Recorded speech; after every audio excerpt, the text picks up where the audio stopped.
네, 좀 제목이 길죠. 오늘은 익숙하면서도 왠지 조금은 낯선 룻기를 본문으로 하나님께서 주시는 교훈을 함께 나누려고 합니다. 먼저 룻기를 기록한 이유가 무엇인가, 대체 무엇을 전달하기 위해서 룻기가 기록되었는지를 살펴보는 것부터 말씀을 좀 시작하도록 하겠습니다. 어떤 글이든 그 글에 기록된 이유나 목적은 일반적으로 그 글의 앞부분이나 마지막 부분에 나타나게 됩니다. 룻기도 마찬가지인데요. 룻기는 첫 부분을 읽어보면 대체 어떤 목적으로 기록했는지를 좀 알기가 어렵습니다. 하지만 마지막 부분을 보게 되면 룻기의 저자가 무엇 때문에 이 룻기를 기록했고 그 속에 담겨있는 내용들을 기록했는지를 알 수가 있습니다. 이렇게 마지막 부분인 룻기 4장 16절에서 17절을 함께 읽어보겠습니다. 방금 우리가 나눴던 본문 내용인데요. 같이 다시 한번 읽어보겠습니다. 읽겠습니다. 시작. 나오미가 아기를 받아 품에 품고 그의 양육자가 되니 그의 이웃 여인들이 그에게 이름을 지어주되 나오미에게 아들이 태어났다 하여 그의 이름을 오벳이라 하였는데 그는 다윗의 아버지인 이새의 아버지였더라. 이 말씀 이후에 연결해서 다윗의 족보에 대해서 기록하고 있는데요. 룻기 4장 21절에서 22절 말씀인데 이 말씀도 함께 읽어보도록 하겠습니다. 읽겠습니다. 시작. 보아스는 오벳을 낳았고 오벳은 이새를 낳고 이새는 다윗을 낳았더라. 우리가 방금 읽어봤던 것처럼요. 룻기는 다윗이 어떻게 태어나게 됐는가를 알려주기 위해서 기록된 책입니다. 이것이 룻기의 기록 목적입니다. 모두가 아시는 것처럼 다윗은 이스라엘 역사에서 아주 중요하고 또 위대한 인물입니다. 다윗에 대해서 좀 말씀을 드리면요. 다윗은 베들레헴 시골 목동 출신이었습니다. 그가 역사의 전면에 등장하게 된 사건이 있었는데요. 엘라 계곡에서 골리앗을 작은 물맷돌로 쓰러뜨리는 사건을 통해서 역사의 전면에 다윗이 등장하게 됩니다. 그리고 이후로 다윗은 전쟁 용사로서 이름을 날리게 됩니다. 그리고 사울을 이어서 하나님께서 약속하신 것처럼 이스라엘의 왕이 된 사람이 바로 우리가 알고 있는 다윗이기도 합니다. 방금 제가 다윗이 사울을 이어서 이스라엘의 왕이 되었다고 말씀을 드렸는데요. 사실 다윗은 이스라엘의 첫 번째 왕이라고 할 수 있습니다. 왜냐하면 우리나라 번역으로는 사울을 왕으로 칭하고 있지만 히브리 성경에서는 사울을 왕으로 칭한 적이 없습니다. 사울은 나기드라는 명칭으로 칭해지는데요. 칭호가 붙어 있는데요. 이 말은 이런 말입니다. 군사령관, 영어로 하면 커맨더라는 뜻입니다. 사울의 역할은 나기드 역할, 커맨더로서 역할을 하는 것이죠. 그래서 이스라엘 백성들이 하나님께 왕을 구할 때 이렇게 말합니다. 우리의 사움을 사울자를 주십시오. 좋습니다. 커맨드입니다.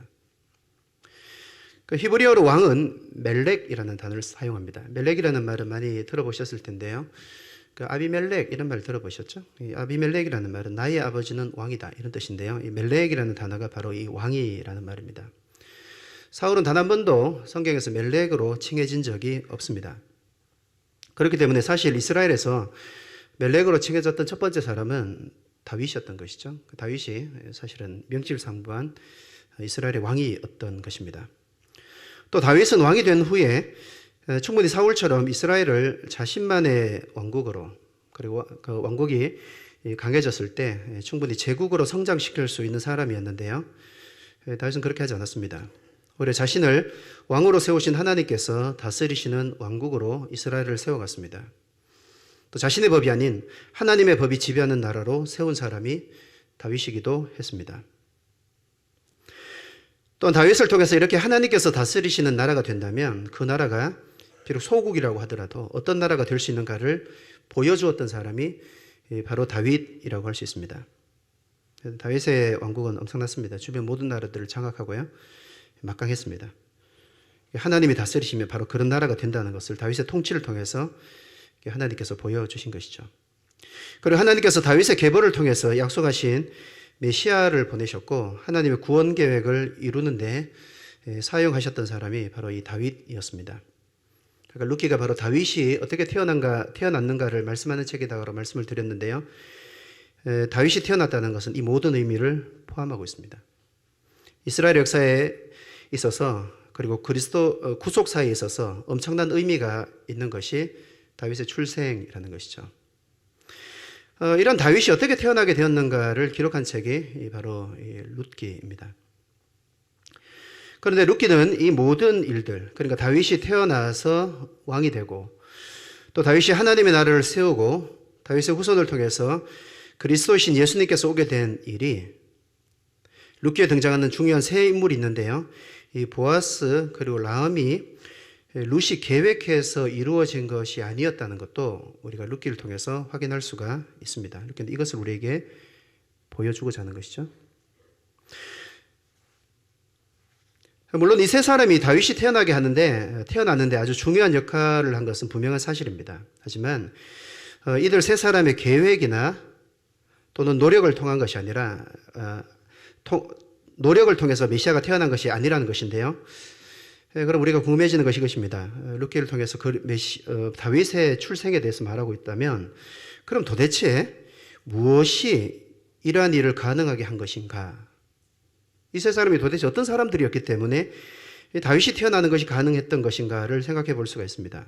도대체 이들이 무엇을 했길래 다윗이 태어나게 되었고 또 하나님의 나라를 세우고 그리스도께서 오시는 길을 예비하는 일에 하나님께서 이들의 삶을 사용할 수가 있었는지, 또 어떻게 이들은 전혀 모르는 하나님의 크신 계획을 위해서 사용이 될 수가 있었는지 룻기 말씀을 통해서 우리가 좀 상고해 보도록 하겠습니다. 방금 말씀드렸던 이런 내용들은요, 룻기 1장부터 이야기의 형태로 쭉 기록이 되어 있습니다. 그래서 우리 룻기 전반을 살피면서요, 나오미와 룻 그리고 보아스 순서대로 이들이 어떤 삶을 살았기 때문에 하나님께서 이들을 그리스도가 오시는 도구로, 또 다윗이 태어나게 하는 도구로 사용하셨는가를 좀 살펴보도록 하겠습니다. 먼저 나오미에 대해서 살펴보도록 하겠습니다. 나오미는 베들레헴에서 남편 엘리멜렉과 두 아들과 함께 살고 있었습니다. 그러다가 나오미는 남편 엘리멜렉과 두 아들과 함께 그 옆에 나라에 있는데요, 모압으로 이주하게 됩니다. 룻기는 여기에서부터 이야기가 시작이 됩니다. 룻기 1장 1절에서 2절을 같이 한번 읽어보겠습니다. 읽겠습니다. 시작. 사사들이 치리하던 때 그 땅에 흉년이 드니라.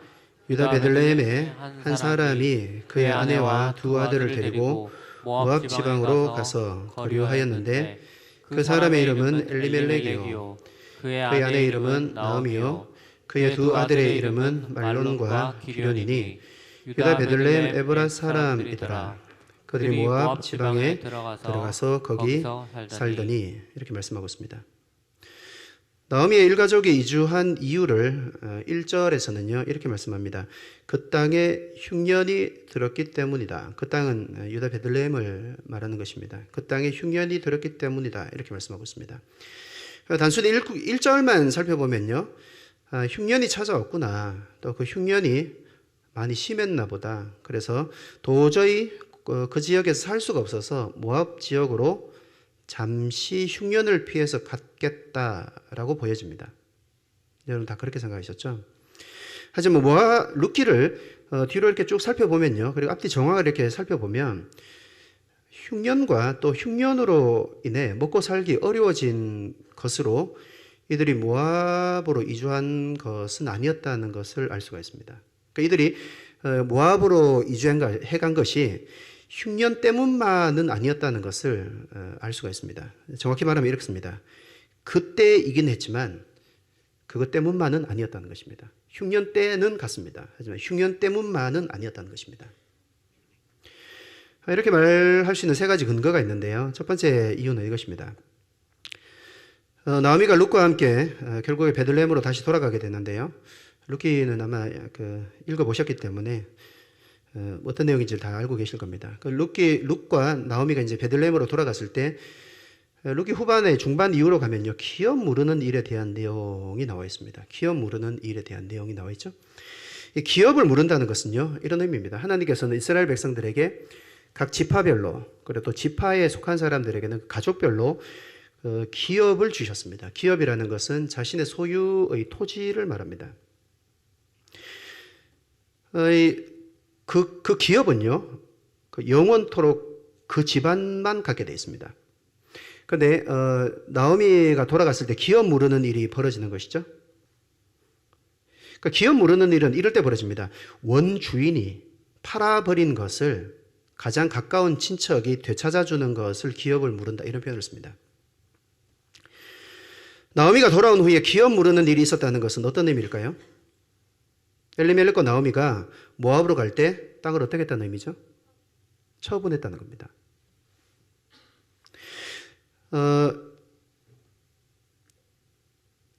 단지 흉년 때문에 갔다면 다시 돌아올 거잖아요. 이게 흉년이다. 그리고 좀 지나면 괜찮아질 테니까 다시 돌아올 테니까 우리가 잠깐 가자. 이런 이유 때문이었다면 기업을 팔 필요가 없죠. 잠깐 놔두고 갔다가 다시 오면 됩니다.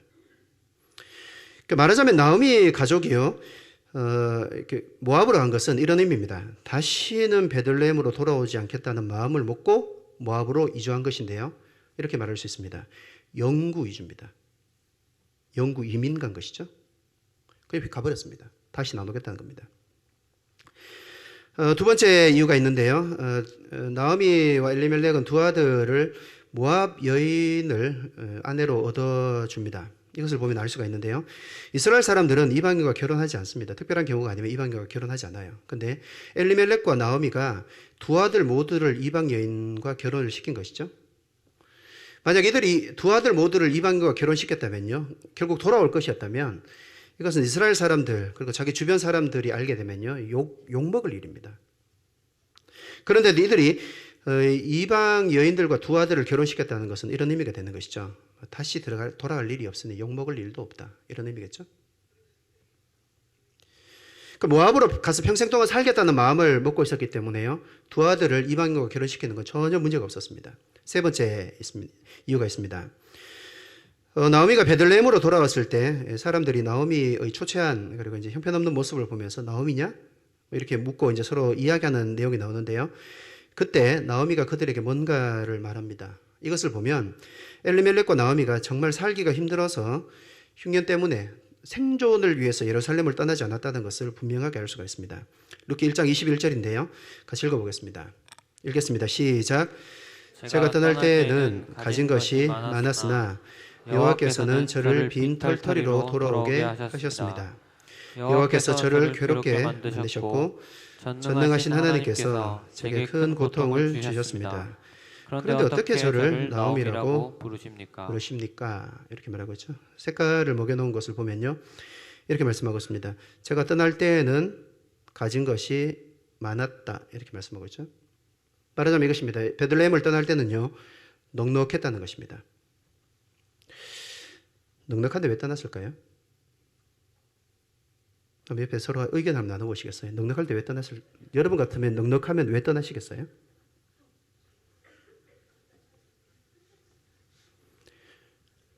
더 넉넉해지려고 떠났겠죠.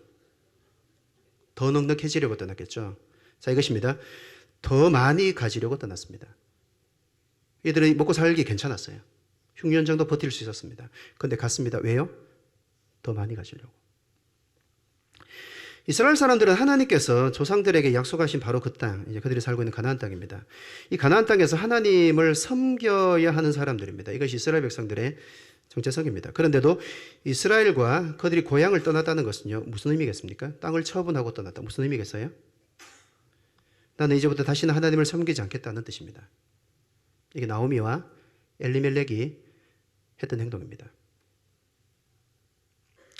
이 세 가지를 종합해 보면요, 나오미와 엘리멜렉과 나오미가 모압으로 이주한 것은 흉년이 들었기 때문에, 그리고 흉년 때 생존하기 위해서, 그리고 흉년이 끝날 때까지 잠시 동안 이주한 것이 아니었다는 것을 알 수가 있습니다. 단지 흉년 때에 이주한 것입니다. 흉년은 핑계였던 것이죠. 그리고 이미 잘 살고 있는데 더 많이 얻고 더 잘 살기 위해서 모압으로 영구 이민을 간 것입니다. 하나님을 버리고 다 정리하고 떠난 것이죠. 다시 안 오겠다는 겁니다. 이것은 이스라엘 백성의 신분으로서는요, 상당한 결심을 하지 않으면 절대 진행할 수가 없는 일입니다. 이것이 바로 나오미와 엘리멜렉이 했던 것이죠. 나오미의 이름은요, 그 기쁨이라는 뜻이에요. 엘리멜렉이라는 이름은 그 뒤에 멜릭이라는 게 붙어 있죠. 그 엘이라는 말은 하나님이라는 것을 잘 알 겁니다. 엘리멜렉은 이런 뜻이에요. 나의 하나님이 왕이다, 이런 뜻입니다. 그 엘리멜렉과 나오미는 이런 의미가 돼요. 나의 하나님을 왕으로 모시는 나의 하나님을 왕으로 모시고 기뻐하는 삶을 살던 사람이 엘리멜렉과 나오미라고 할 수 있어요. 그들이 하나님을 버렸습니다. 더 많이 얻기 위해서 이방 땅으로 갔습니다. 그리고 다시 올 생각도 없었습니다. 그때 간 것이지만 그것 때문만은 아니었다는 것이죠. 결과가 좋지 않았습니다. 루키는 이 결과를 우리에게 가르쳐 주는데요. 결과가 좋지 않았습니다. 남편이었던 이 엘레멜렉과 두 아들이 죽습니다. 그리고 가지고 떠났던 풍족했던 그 재산도 다 잃어버립니다. 빈털터리가 되는 것이죠. 루키 1장 3절에서 3절에서 5절 같이 보시겠습니다. 읽겠습니다. 시작. 나오미의 남편 엘리멜렉이 죽고 나오미와 그의 두 아들이 남았으며 그들은 모압 여자 중에서 그들의 아내를 맞이하였는데 하나의 이름은 오르바요 하나의 이름은 루시였더라. 그들이 거기에 거주한 지 10년쯤에 말론과 기련 두 사람이 다 죽고 여인은 두 아들과 남편의 뒤에 남았더라. 하나님을 버리고 떠났고 이제는 아무것도 남지 않은 나오미에게 어느 날 하나님께서 이스라엘을 돌보셨다는 소식이 들리게 됩니다. 자, 그럼 이것은 나오미가 베들레헴을 떠난 지 10년 만에 듣게 되었던 소식인데요. 그러면 하나님께서 10년 동안 계속해서 이스라엘에게 흉년을 주시고 그들이 먹고 살지도 못하게 하셨다는 것일까요? 10년 만에 비로소 하나님께서 이들을 먹고 살만하게 상황을 좋게 해주신 것일까요? 그렇지 않죠. 이들은 모압으로 이주한 후에 처음 몇 년간은 이스라엘에 대해서 이야기를 들어도 아마 안 들렸을 겁니다. 왜요? 들을 마음이 없어요. 다 버리고 떠났습니다. 뭐하러 듣습니까? 돌아갈 일도 없는데. 그런데 남편이 죽고 두 아들이 죽고 더 많이 불리려고 했던 재산까지도 다 잃고 나니까 그제서야 들리기를 시작했던 것이죠. 그제서야 하나님이 보이기 시작했습니다. 이 기간이 얼마가 걸렸습니까?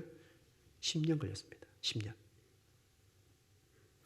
아마 10년 만에 들리는 이 고향에 대한 소식은요, 하나님께서 나오미에게 이렇게 말씀하시는 것으로 나오미에게 들렸던 것 같습니다. 나오미 후의 행동을 보면 우리가 충분히 짐작해 볼 수가 있는데요. 야, 너 이제 다시 돌아와라. 하나님께서 그를 지명해서 부르는 음성으로 나오미에게 들렸을 것입니다. 그래서 실제로 나오미는 10년간의 모압 생활을 정리하고 베들레헴으로 돌아가기 시작합니다. 나오미가 베들레헴으로 돌아갔다는 것은요, 단지 고향으로 돌아갔다는 의미 이상입니다. 이것은 자신이 버린 하나님에게로 돌아갔다는 의미입니다. 하나님 떠나는 것이 얼마나 위험한가. 근데 이제부터는 하나님을 떠나지 않고 다시 돌아가겠다는 의미입니다. 이제는 하나님을 섬기고 내가 그곳에서 살겠다는 결심인 것이죠. 그것이 이제 10년 만에 결심한 것이고 이제 돌아간 것입니다. 가진 것 없고 가난하고 사람들 보기에 부끄럽고 면목도 없었겠지만 나오미는 베들레헴으로 돌아가서 하나님을 바라보고 하나님을 섬기고 살아가기 시작합니다. 베들레헴으로 돌아온 나오미의 삶을 엿볼 수 있는 성경 구절들이 루키에 등장하는데요. 몇 가지를 좀 살펴보면요. 베들레헴으로 돌아온 나오미가 어떤 삶을 살았는가를 우리가 좀 생각해 볼 수 있습니다. 먼저 고향에 도착했을 때 사람들이 나오미를 알아보고 이렇게 뭐라고 말을 해요. 그때 나오미가 그들에게 했던 말이 있는데요. 이것을 통해서 나오미의 마음이 어떤지를 우리가 알 수가 있습니다. 아까 읽었던 내용이긴 한데요. 다시 읽어보겠습니다. 루키 1장 21절입니다. 다시 읽겠습니다. 시작. 제가 떠날 때에는 가진 것이 많았으나 여호와께서는 저를 빈털터리로 돌아오게 하셨습니다. 여호와께서 저를 괴롭게 만드셨고 전능하신 하나님께서 제게 큰 고통을 주셨습니다. 나오미는 자신을 맞으러 나온 고향 사람들을 향해서 이렇게 말합니다. 여호와께서 하나님께서 세 번 반복하는 것이죠. 이렇게 세 번을 반복하면서 하나님께서 여호와께서 이렇게 말할 수 있었던 것은요. 무슨 의미일까요? 10년 전에 버리고 떠났던 하나님을 이제서 인정하기 때문에 사용할 수 있는 말입니다. 하나님이 버렸습니다. 그런데 지금은 돌아와서는 하나님께서 여호와께서 이렇게 말합니다. 하나님을 인정하기 시작했다는 것이죠. 즉 하나님께서 자신의 삶에 개입하셔서 치셨다는 것을 인정하고 있습니다. 또 하나님께서 자신을 괴롭게 하셨다는 사실을 인정하고 있습니다. 또 하나님께서 자신에게 고통을 주셨다는 것도 인정하고 받아들이고 있습니다.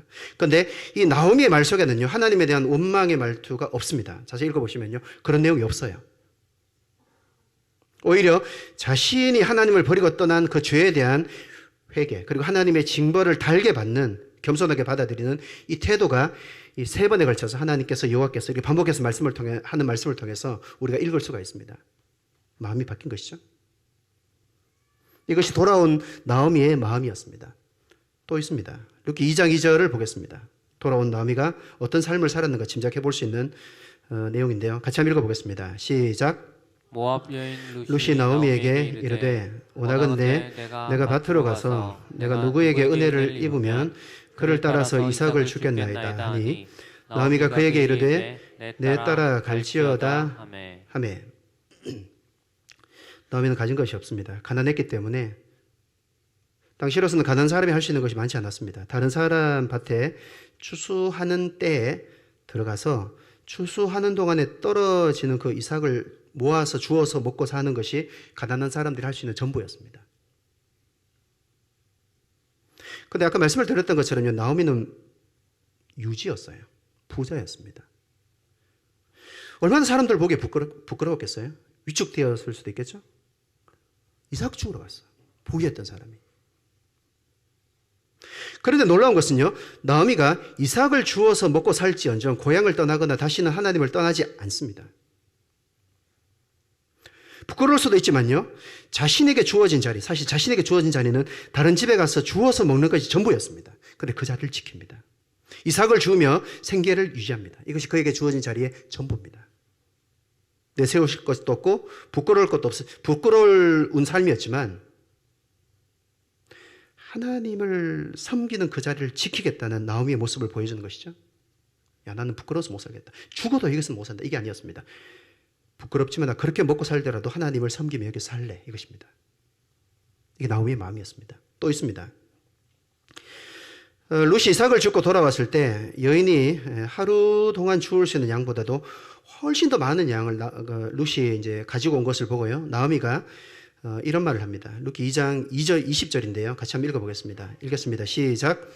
그가 여호와로부터 복받기를 원하노라. 그가 살아있는 자와 죽은 자에게 은혜 베풀기를 그치지 아니하도다. 보아스인데요.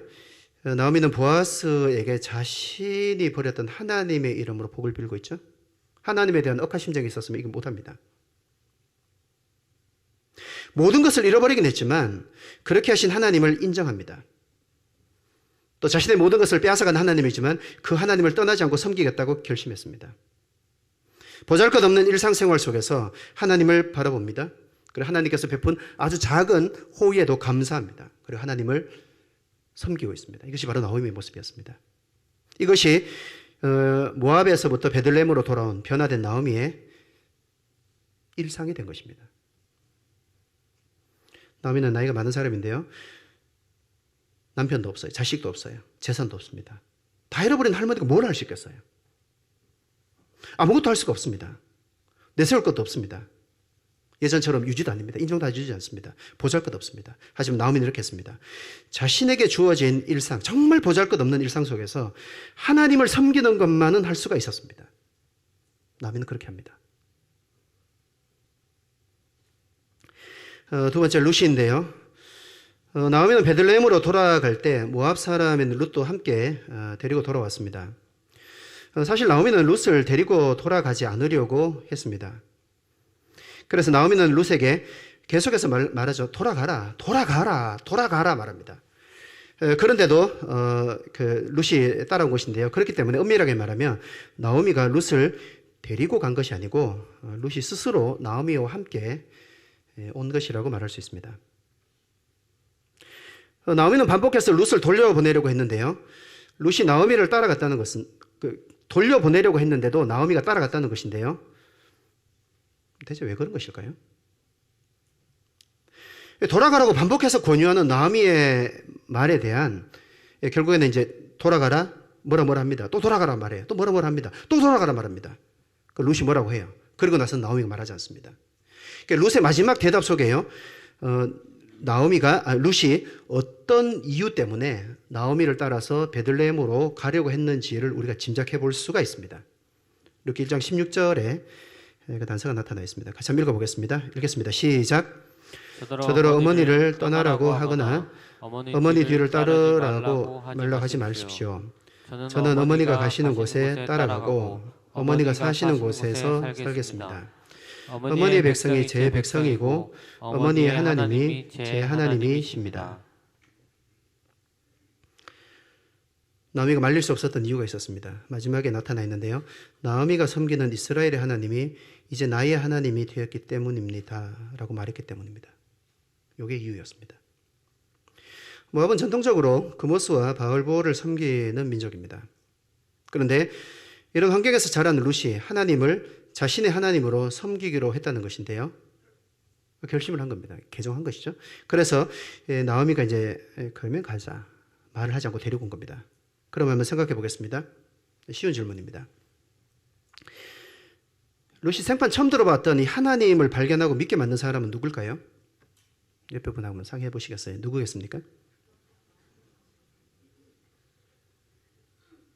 네, 나오미와 시댁 식구들이겠죠. 그럼 한 가지 더 물어보겠습니다.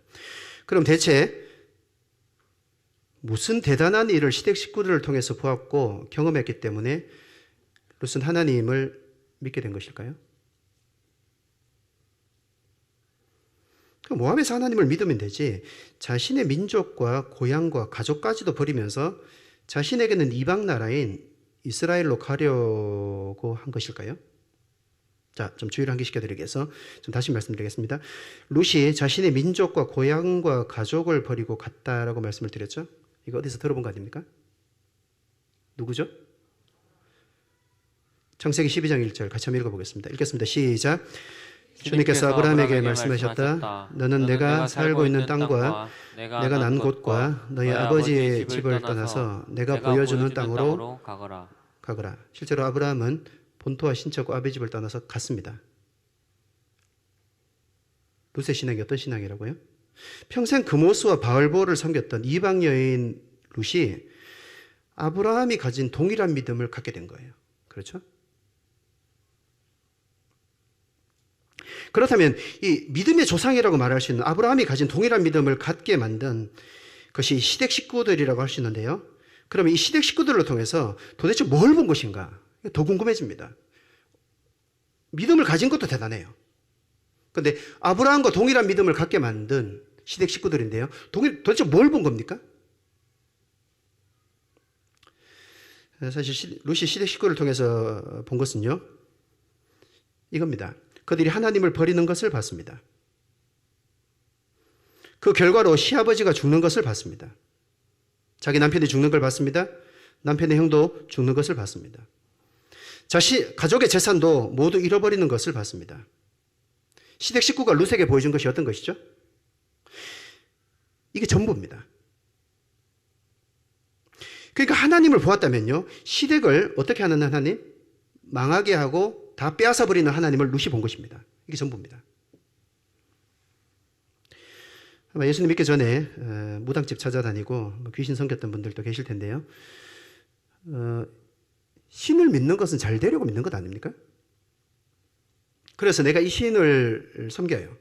내가 이것을 의지합니다. 그런데 저 신이 더 잘 되게 해주면 사람들이 어떻게 합니까? 신을 바꾸는 거 아닙니까?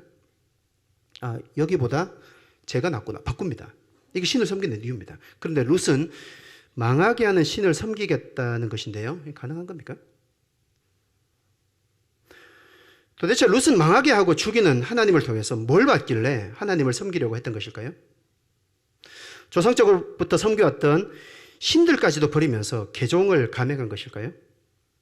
또 이방인들에게 적대적이기까지 한 이스라엘로 이주를 해간 것일까요? 거기서 가서 굳이 하나님을 섬겨야 됩니까? 왜 그런 것일까요? 또 이스라엘에 가면 이방인 미망인인 자신과 결혼해 줄 사람이 준비라도 돼 있겠어요? 말씀을 들었던 것처럼 이스라엘 사람들 이방인과 결혼하지 않습니다. 그리고 결혼했던 적이 있는 사람이에요. 먹고 살 것이나 있겠습니까? 빈털터리가 되는 걸 봤습니다. 말하자면요, 이런 모든 것을 감수하면서까지 하나님을 섬기기로 했다는 것인데요. 도대체 무엇이 룻을 이렇게 만든 것일까요?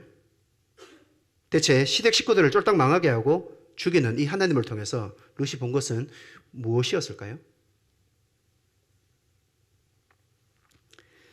살아계신 하나님을 봤습니다. 하나님이 살아있다는 걸 본 거예요. 모압의 신들과 달리 이스라엘의 하나님은 살아계시는 신이라는 것을 룻이 본 겁니다. 그의 조상적부터 평생 동안 모압 신들을 섬겼습니다. 그런데 모압 신들은 자신들을 떠난다고 해서 징계하는 신을 본 적이 없습니다. 옆집 사람들이 모압 신을 버렸어요. 그런데 모압 신이 찾아가서 그들을 징계했다. 들어본 적이 없습니다. 평생 들어본 적이 없어요.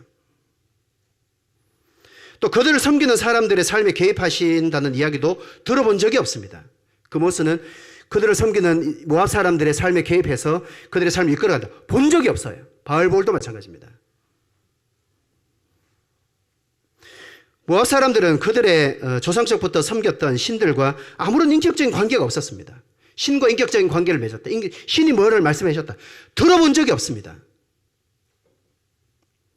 하지만 이스라엘의 하나님은 살아계시고 하나님을 떠난 하나님의 백성을 이방 지역까지 찾아오시고 그들의 삶에 개입하시고 징계하시고 그들에게 말씀하시고 회개케 하시고 돌아가게 하시는 분이라는 사실을 룻이 봤습니다. 평생 신을 섬겼지만요, 이런 신을 들어본 적이 없는 거예요. 그런데 이스라엘의 하나님이 바로 이런 분이었다는 것이죠. 야, 이분 살아있다. 이거 실존한다. 이걸 본 겁니다. 다른 신은 그냥 사람들이 만든 나무나 쇠조각 혹은 돌로 만든 조각품일 뿐입니다. 누구도 어떻게 하지 못해요.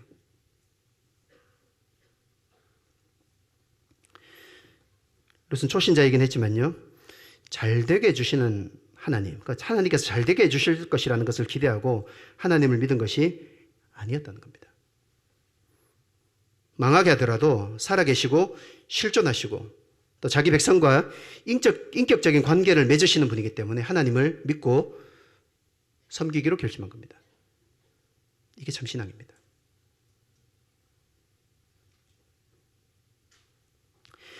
룻에게 있어서 하나님은 이런 하나님이었기 때문에 고향에서 얻을 수 있는 모든 가능성을 버렸습니다. 그리고 적대적일 수도 있고 이방인을 환대하지도 않는 이스라엘 베들레헴으로 갔습니다. 아마 룻의 마음속에 이런 마음이었겠죠. 나 아무것도 얻지 못해도 괜찮다. 살아계시는 신인 이 하나님을 섬길 수만 있다면 나는 그것으로 만족하겠다. 하나님께 목숨을 거는 룻의 모습, 이것이 바로 룻의 신앙이었습니다. 이렇게 하나님을 믿은 룻이 시어머니 나오미와 함께 베들레헴으로 와서 어떻게 살았는가를 룻기는 말씀해주고 있습니다. 룻의 삶을 볼 수 있는, 하나님을 어떤 방식으로 섬겼는가를 볼 수 있는 구절들이 나타나 있는데요. 먼저 룻기 2장 2절을 보겠습니다. 읽겠습니다. 시작. 모압 여인 룻이 나오미에게 이르되 원하건대 내가 밭으로 가서 내가 누구에게 은혜를 입으면 그를 따라서 이삭을 줍겠나이다 하니 나오미가 그에게 이르되 내 따라 갈지어다 하네. 가진 것이 없었기 때문에 이방인 미망인인 자신이 할 수 있는 일, 바로 추수하는 밭에 가서 땅에 떨어진 이삭을 주어서 어머니를 섬기는 일을 합니다. 그래서 이방 여인 아닙니까? 추수하는 일꾼들이 이방인인 자신에게 우호적이지 않을 수 있다는 걸 알겠죠? 이스라엘 사람들로서도 쉽지 않지만요, 이방인에게는 더 어렵습니다. 근데 룻이 이 일을 합니다. 룻은 이 일을 하되 부지런히 하기까지 합니다. 보아스가 왔을 때, 이제 추수할 때 보아스가 찾아와요. 그때 추수하는 일꾼들에게 묻습니다. 쟤 누구냐? 이제 대화를 오가면서 룻이 어떠하다고 말하는데요. 그때 일꾼들이 보아스에게 했던 말이 있습니다. 이것을 통해서 룻이 어떤 사람이었고 하나님을 어떤 방식으로 섬기고 있는가를 우리가 엿볼 수가 있습니다. 룻기 2장 7절입니다. 같이 읽어보겠습니다. 시작.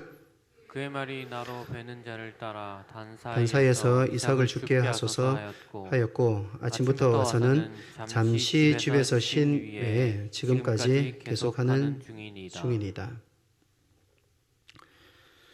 또한 룻은 자신의 시어머니면서도 이제는 영적인 멘토가 된 나오미에게 자신의 삶의 모든 것을 나눕니다.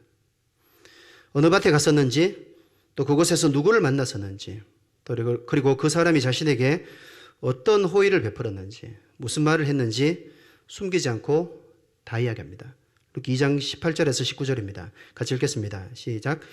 시어머니에게 그 주운 것을 보이고 그가 배불리 먹고 남긴 것을 내어 시어머니에게 드리매 시어머니가 그에게 이르되 오늘 어디서 주었느냐 어디서 일을 하였느냐 너를 돌본 자에게 복이 있기를 원하노라 하니 룻이 누구에게서 일했는지를 시어머니에게 알게 하여 이르되 오늘 일하게 한 사람의 이름은 보아스니이다 하는지라.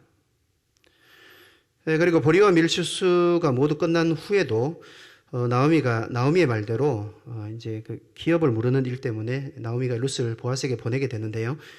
보아스를 만나게 하기 위해서 보아스의 타작마당으로 들여보냅니다. 그리고 그 갔다 오고 나서도 거기에서 있었던 일과 보아스에게 들은 모든 말을 나오미에게 다 전달하는 것이죠. 룻기 3장 16절입니다. 읽겠습니다. 시작. 룻이 시어머니에게 가니 그가 이르되 내 딸아 어떻게 되었느냐 룻이 그 사람이 자기에게 행한 것을 다 알리고 이렇게 말씀하고 있습니다.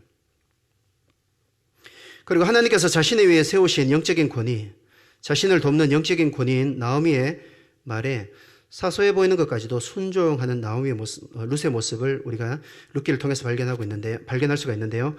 먼저 룻기 2장 22절과 23절을 읽어보겠습니다. 읽겠습니다. 시작.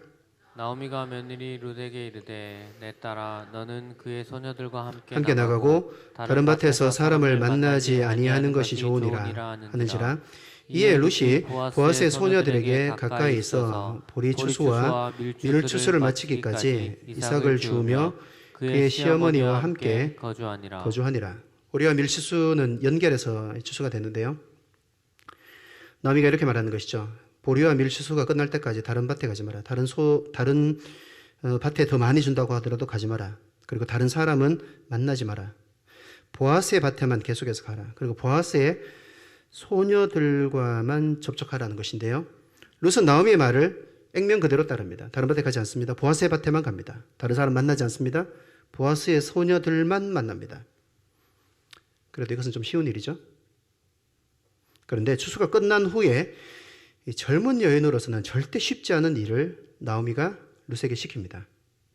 그런데 룻이 이것도 그대로 순종합니다. 룻기 3장 3절에서 5절 말씀입니다. 같이 읽어보겠습니다. 읽겠습니다. 시작.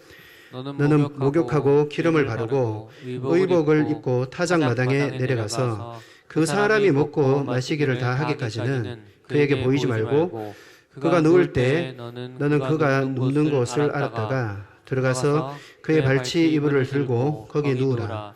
그가 내 할 일을 내게 알게 하리라 하니 룻이 시어머니에게 이르되 어머니의 말씀대로 내가 다 행하리이다 하니라. 룻은 살아계시는 하나님을 발견하고 하나님을 정말 믿었습니다. 그리고 자신의 모든 것을 하나님께 걸었습니다. 현재뿐만 아니라 앞날도 걸었습니다. 그런데 이게 중요한 겁니다. 혼자 대단한 신앙을 가지게 됐는데요. 대단한 믿음을 가지게 됐습니다. 아브라함 수준의 믿음을 가지게 됐어요.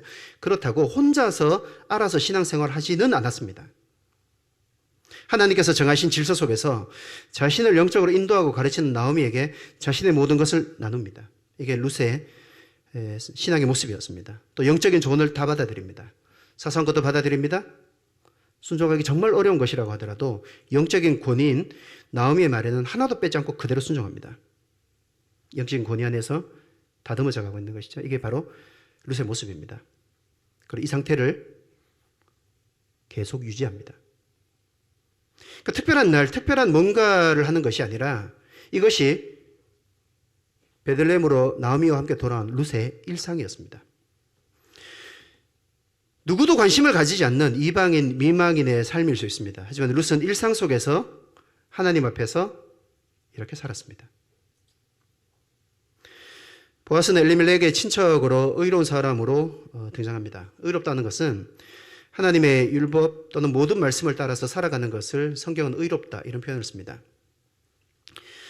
룻께는 보아스가 그의 의로운 삶을 드러냈던 구절들, 그러니까 룻과 관계에 대해서 의로움을 드러냈던 구절들과 사건들이 기록이 되어 있는데 몇 가지 좀 살펴보겠습니다. 룻기 2장 14절입니다. 읽어보겠습니다. 시작. 식사할 때 보아스가 룻에게 이르되 이리로 와서 떡을 먹으며 내 떡 조각을 초에 찍으라 하므로 룻이 곡식 베는 자 곁에 앉으니 그가 볶은 곡식을 주매 룻이 배불리 먹고 남았더라. 보아스는 이삭 줍는 룻에게 자신의 일꾼들을 위해서 준비했던 물과 음식을 함께 먹자고 권합니다. 그래서 조금 먹고 내보내는 것이 아니라요, 배불리 먹고 남을 정도로 주어서 먹게 했습니다. 왜 이렇게 한 것일까요? 보아스가 선한 사람이었기 때문일까요? 성경 읽으시면서 보아스는 참 선한 사람이구나. 선한 사람이니까 룻 정말 사람 잘 만났다. 이것입니까? 그럴 수도 있지만 진짜 이유는 따로 있습니다. 신명기 14장 29절 읽어보겠습니다. 읽겠습니다. 시작. 너희 중에 분깃이나 기업이 없는 레위인과 내 성중에 거류하는 객과 및 고아와 과부들이 와서 먹고 배부르게 하라. 율법에 기록된 하나님의 명령인 것이죠. 보아스가 룻을 먹인 것은요, 하나님의 율법을 따른 것이었다는 겁니다. 율법에서 그렇게 말했어요. 그냥 한 겁니다. 또 있습니다. 룻기 2장 15절 16절을 읽어보겠습니다. 읽겠습니다. 시작. 보아스가 자기 소년들에게 명령하여 이르되 그에게 곡식단 사이에서 죽게 하고 책망하지 말며 또 그를 위하여 곡식다발에서 조금씩 뽑아 버려서 그에게 죽게 하고 꾸짖지 말라 하니라. 보아스는 자신의 밭에서 추수하는 일꾼들에게 룻에 대해 한 말을 당부합니다. 이렇게 말하는 것이죠. 주울 수 있도록 하라. 뭐라고 하지 말아라. 그리고 오히려 단에서 조금씩 뽑아서 룻 앞에 던져주기까지 하라. 이렇게 말했습니다. 보아스가 이렇게 한 것도 그의 선함이 아니라 율법의 근거를 두고 있다는 것을 볼 수가 있습니다. 레위기 23장 22절입니다. 같이 읽겠습니다. 시작. 너희 땅에 곡물을 벨 때 반모퉁이까지 다 베지 말며 떨어진 것을 줍지 말고 그것을 가난한 자와 거류민을 위하여 남겨두라. 나는 너희의 하나님 여호와이니라. 보아스가 룻을 아내로 맞아 기업을 무르는 일을 함에 있어서도 하나님의 율법을 따라서 이 일을 하게 됩니다. 룻기 3장 12절에서 13절인데요. 같이 읽어보겠습니다. 시작. 참으로 나는 기업을 물을 자이나 기업 물을 자로서 나보다 더 가까운 사람이 있으니 이 밤에 여기에서 머무르라. 아침에 그가 기업 물을 물을 자의 책임을 내게 이행하려 하면 좋으니 그가 그 기업 물을 자의 책임을 행할 것이니라. 만일 그가 기업 물을 자의 책임을 내게 이행하기를 기뻐하지 아니하면 여호와께서 살아계심을 두고 맹세하노니 내가 기업 물을 자의 책임을 내게 이행하리라. 오늘날의 관점에서는 이 기업 무르는 것은 좀 이해하기가 어렵습니다. 고엘 제도라고도 하는데요. 하지만 과거에는 사람들의 수명이 길지 않았습니다. 병 걸리거나 전쟁 나거나 또는 사고가 나면 자손이 없이 갑작스럽게 죽는 경우가 비일비재하게 벌어졌는데요. 이렇게 되면 대가 끊기게 되는 것이죠. 그래서 하나님께서는 대가 끊기는 것을 막기 위해서 이 방식, 이 고엘, 이 기업을 무르는 이 방식을 율법 속에다가 담아둔 것입니다. 율법으로 제정해둔 것이죠. 이렇게 하라는 것입니다. 보아스는 하나님의 율법에 기록된 대로 이 기업 무르는 제도를 그대로 따릅니다.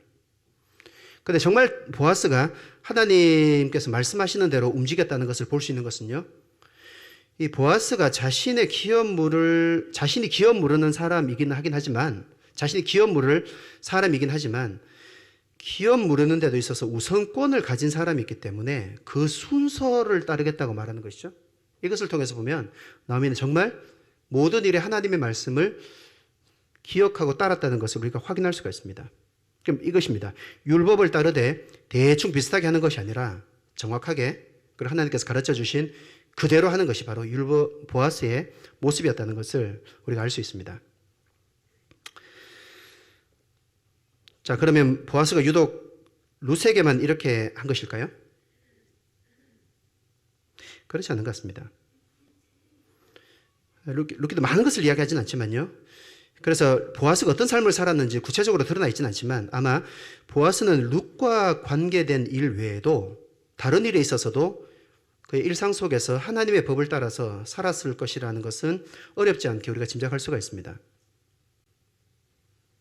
바로 이런 것이죠. 그는 일상 속에서 늘 하나님의 율법을 따라서 살았고 룻이 등장했을 때도 하나님의 율법을 따라서 그냥 일상대로 행한 것입니다. 룻이니까 행한 게 아니에요. 그냥 그 일상이었습니다.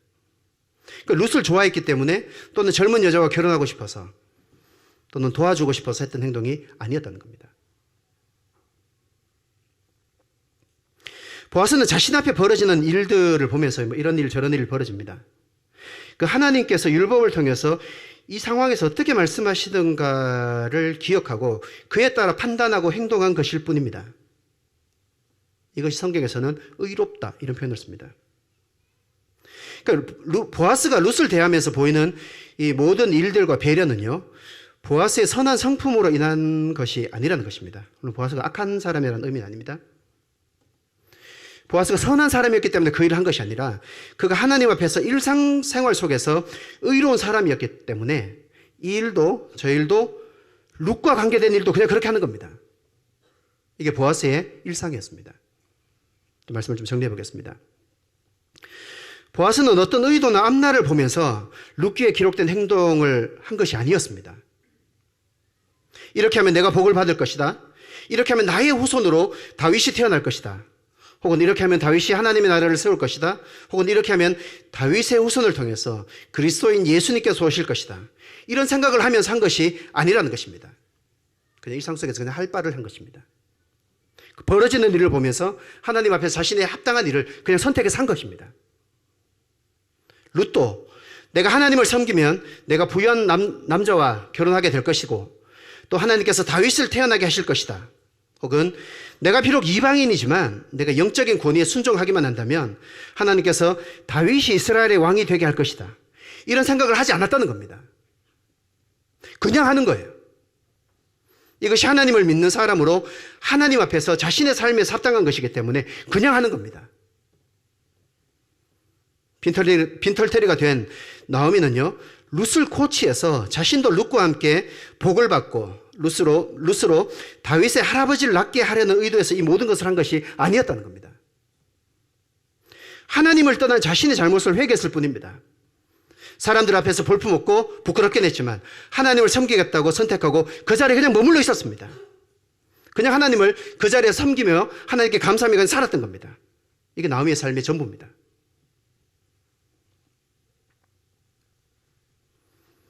이 결과가 어떻게 되었습니까? 룻기는 이들의 삶의 결과를 두 가지를 말합니다. 첫 번째는 하나님께서 주시는 복을 각 사람들이 얻었습니다. 두 번째는 전혀 생각하지 못한 하나님의 역사에 동참하게 되는 그리고 사용되는 일이 있었습니다. 바로 다윗이 이들 세 사람을 통해서 태어나게 된 것입니다. 나오미가 한 것이 무엇입니까? 회개하고 그의 보잘것없는 삶, 누구도 관심 없는 할머니, 시골 할머니의 삶. 하지만 일상에서 하나님을 섬긴 것이 나오미의 삶의 전부였습니다. 룻은 뭘 했습니까? 하나님을 믿되 제대로 믿었습니다. 자신의 삶에서 벌어지는 일에 대해서 하나님께서 가르치신 방법대로 영적인 권위의 도움을 받고 순종하며 산 것입니다. 그게 전부입니다. 룻은 아무것도 한 게 없어요. 보아스는 뭘 했습니까? 일상에서 벌어지는 순간순간 벌어지는 일 속에서 하나님이 정하신 법을 따라서 판단하고 말하고 행했습니다. 이것이 보아스의 삶의 전부입니다. 보아스는 아무것도 안 했어요. 이게 전부입니다. 이들의 셋은 앞날에 대한 계획이나 하나님의 일에 동참하겠다거나 구체적으로 어떤 일을 이루겠다는 것이 전혀 없었다는 겁니다. 계획도 없었고 몰랐습니다. 계획할 수도 없는 것이죠.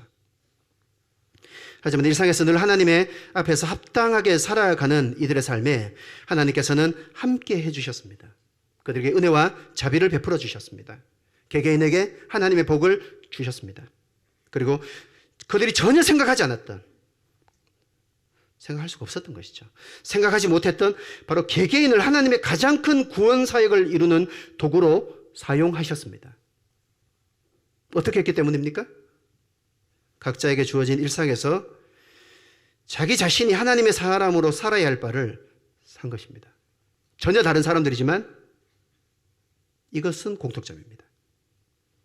자신에게 주어진 일상에서 자기가 하나님 앞에서 하나님의 사람으로 살아야 할 바를 그냥 산 겁니다.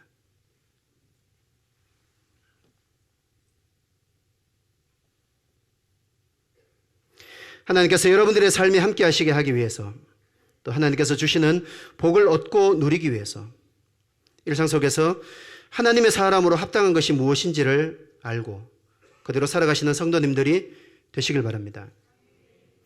특별한 것 아니더라도 그것을 하시길 바랍니다.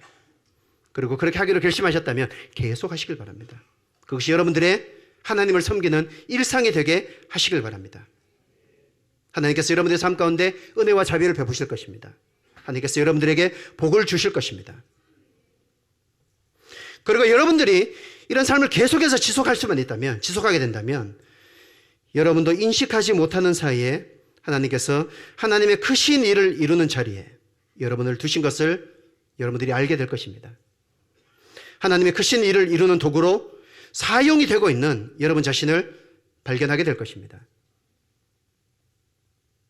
세상을 이렇게 살아가므로 하나님께 복을 얻고 또 하나님의 도구로 사용되는 여러분들이 되기를 바랍니다.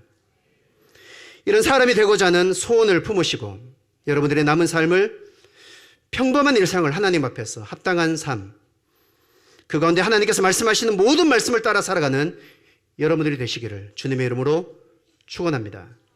기도하겠습니다.